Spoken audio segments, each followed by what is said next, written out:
Joining us today to discuss some of the recent stories reported on by New Bedford Light, the new online news publication, is their columnist and sometimes reporter, Jack Spillane. Jack is a former reporter and columnist for the Standard Times. Before moving over to New Bedford Light, he makes periodic visits to Town Square Sunday to review some recent stories in the news, so it's good to see you again, Jack. Likewise, Jim. All right. So, first off, the Keith Hovan saga is just about over. It isn't completely over. South Coast Health trustees made their feelings known last week. Hovan would not be returning as president of the health organization. Neither of us are really surprised about that. So he is out. He is out at South Coast Health. We don't know exactly what happened because the Cook Magistrate hearing remained closed, and they only have to tell you if they bring charges. No charges have been brought, but they won't tell us what happened at the hearing. So that's the one loose string that's hanging, but South Coast Health trustees have evidently thought better of it, and he's not going back there. What kind of a future does he have in health? I'm not sure there is one. Well, I always hope for anybody to be able to bring their life back together. I think, I don't know what his issues may be, but I hope he can resolve them. We have an idea that everything is not as one might hope to be, and hope the man can make a living somehow, but he probably has to acknowledge some of his issues. So the hearing, do we know that the hearing has been completed, or is there anything going on that we really know? That's the thing about clerk magistrate hearings in Massachusetts, and you may have noticed on the Light, Representative Tony Cabral wrote a letter saying that he has sponsored a bill to open up these clerk magistrate hearings, because Massachusetts is really the only state that does it this way, where you have a situation where the police think there's enough evidence for charges, but it can be closed, and the clerk magistrate, who is not a judge, decides whether there is enough reason to go forward with a trial, and we don't know. Moving on to a second subject, local politics really. Mayor Mitchell just announced this week, I believe it was this week, maybe end of last week, was that he would not be running for either governor or attorney general, which was kind of a surprising announcement. Of course, we're in February now, the election's in November, so if you're gonna run, you've gotta figure it out pretty quick. And he did announce that he would not run for either office, which that surprised me. I thought he might give the AG job a shot. It surprised me too. I did not think he would run for governor, because I did not think he would run against Maura Healey, who has announced, and he is close to her politically. She's been down here a lot. But I was surprised that he didn't give the AG's race a run. I don't know whether he did some polling. They say it is very difficult to come out of southeastern Massachusetts and run statewide, because the population numbers are clearly in greater Boston. There is a candidate from Brookline who is running, so he decided against it. One of the interesting things I thought was that he said that he remains open to a position in the Healey administration, whether that would be Executive Office of Public Safety, someplace where he has expertise, maybe Lieutenant Governor, who knows, but he's not running for Attorney General. So, the intrigue continues with John Mitchell, even though he's not running for those two constitutional offices, so we'll see where it goes. He still has $250,000 in his campaign fund. That's a hefty amount to run for mayor again when that comes up. But as you mentioned, he certainly could accept an appointment. That's not out of the question. There's also been something in the Light about the Marshall Project and immigrants who are undocumented, not receiving COVID benefits. Tell us about that. So the Marshall Project is an investigative national publication founded by Bill Keller, former editor of the New York Times, and they jointly worked with the New Bedford Light, and these two reporters came to New Bedford, stayed for 6 months, and did quite a lot of reporting in the North End in the undocumented immigrant community, specifically the Mayaquiche community, but others also. And they found that New Bedford immigrants, many of whom we know work in the seafood houses and are undocumented, that's not news. But what is news is that they could not collect benefits that everybody else got. Remember, we got those checks when the COVID pandemic first started and most of us couldn't work. These people were working and the seafood houses didn't close very long. They were dangerous conditions at first because they were working closely, but they did not get these benefits. They do file taxes because, and I was surprised to learn this, they have a voter ID number that the federal government will give you, knowing that you're undocumented, because they know you're working, and that way you pay the taxes. So they pay the taxes, but they could not get the benefits. And I think some of the local groups, Corinne Williams' Center for Economic Development, Helena Hughes' Immigrant Assistance Center stepped in and helped them. There was a lot of doubling up in apartments, and that which may have had a role in the fire. But the immigrants have muddled through. But it was interesting that many of them are paying taxes but not able to get these benefits. And of course, there'll be some who would argue, they're undocumented. Why, we should preserve these benefits for citizens. Obviously, these people are working. They suffered the same kind of inconveniences or worse because of COVID, and they deserve something. I would think. I think that's the feeling of the two groups. Well, that's the issue, isn't it? For the longest time, the federal government has had mixed feelings about undocumented immigrants. On the one hand, they don't resolve the immigration status to make them legal or let them in. But on the other hand, they allow them to file these voter ID tax forms to pay the taxes. They have the E-Verify system to enable them to work. And many of them, the reporters pointed out, are asylum seekers. They are undocumented, but they are in the process of trying to obtain asylum. So however you feel about this issue, it is the federal government that allows them to file this thing for taxes. Mm-hmm. And so were they able to get help? Where does it stand now? So as I said, many of them doubled up. Many of them took to moonlighting with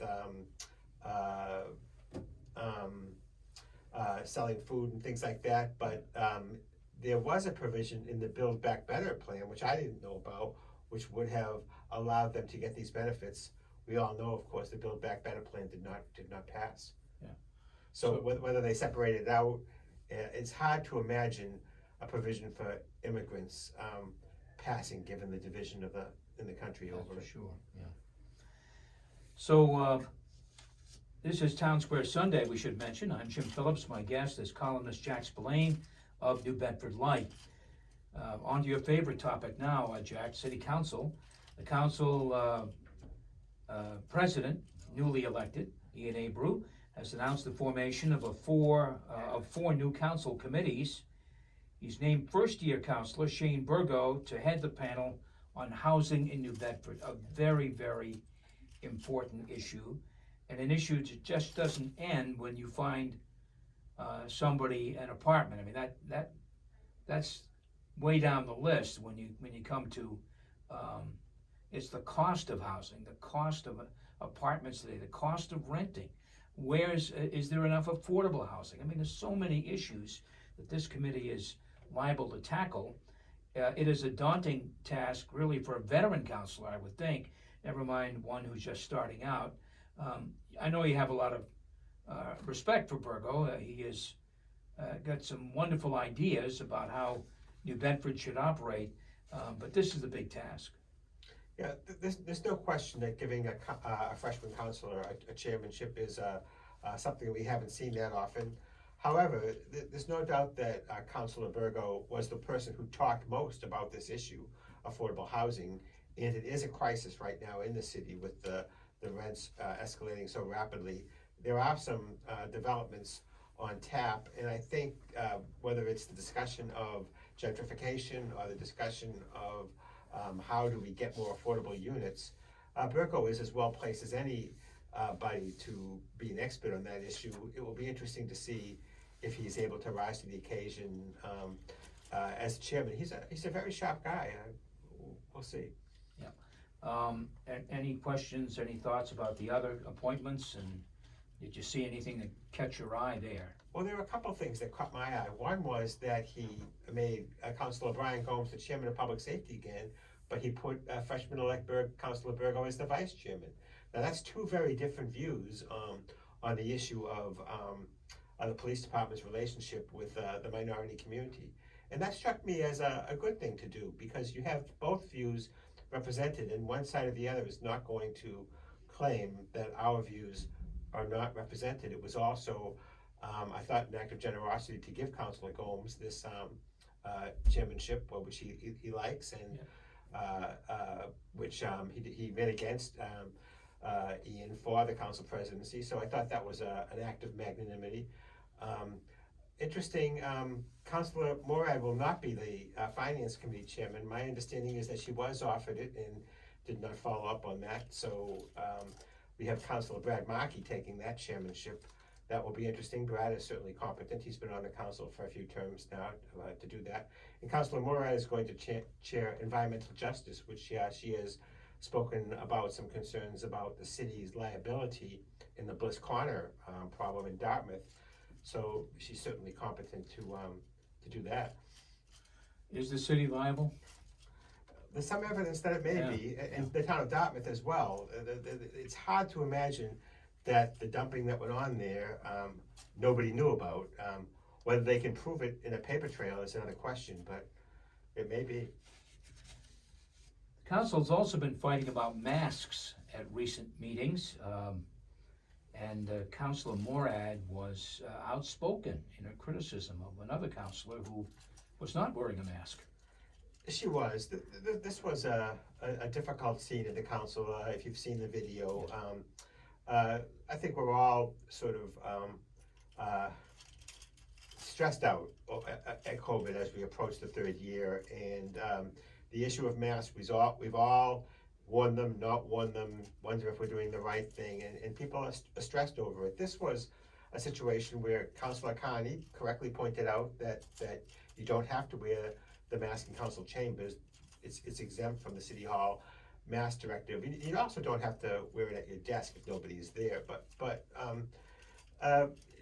people feel strongly on one side or the other on this mask issue, and you saw it play out in the City Council. I think some of the frustrations that you see and hear in the public every day about masks and social distancing, clearly you are now hearing some of that on the City Council. Everyone's a little bit edgy, and maybe we have to take a step back and a deep breath and relax a little bit. Yeah, the council is closed right now because they're redoing the rugs and the electrical system, so the problem is solved for the time being. Yeah. I know the Light hasn't done much with this story yet, but since we last spoke, New Bedford has a new fire chief. Scott Kruger was named the permanent chief, and Paul Kadir was summarily fired by Mayor Mitchell for being dishonest and untruthful about his disability. That's the accusation. You and I have been around a long time. We know that some of the stuff goes on, clearly. But frankly, I've never seen a public entity supply as much information to the news media, to reporters, as they did in this case. You had a press release, you had pictures, you had video. That almost never happens. I'm surprised about all of it. I was flabbergasted by the whole thing. I agree with you completely. You never see this level of documentation coming out of the city. Usually they argue it's a personnel matter. I think we should say that former acting chief Kadir has denied the application, the accusations, and said he will fight them. I think in this case, even though abuse of the disability system goes on, I think the fact that a department head, that a chief of the fire department who is supposed to set the example for the rank and file would do this, obviously really worried them. And they said so in the press release, that they thought it was important to set an example that other people not try this.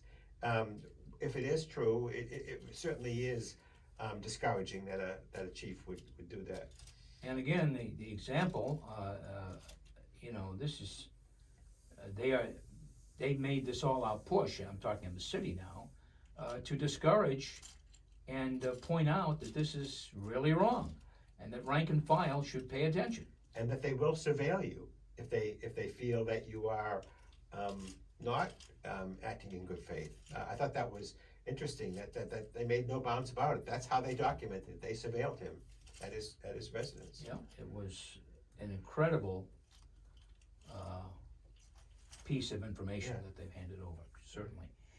And we should say that they did the right thing if he wasn't doing that. Usually it's like going up against a brick wall to try and get more corroboration.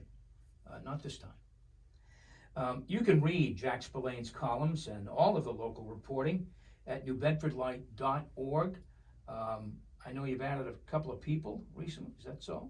Yes, we've added a combination reporter and community outreach person, and we're in the process of hiring some more editors and reporters. We're getting there slowly but surely. We're a startup, but we're raising money and we're growing all the time. All right. Thank you, Jack. We'll see you soon. Thanks for having me, Jim. Don't go away. Town Square Sunday will return in just a moment. All good.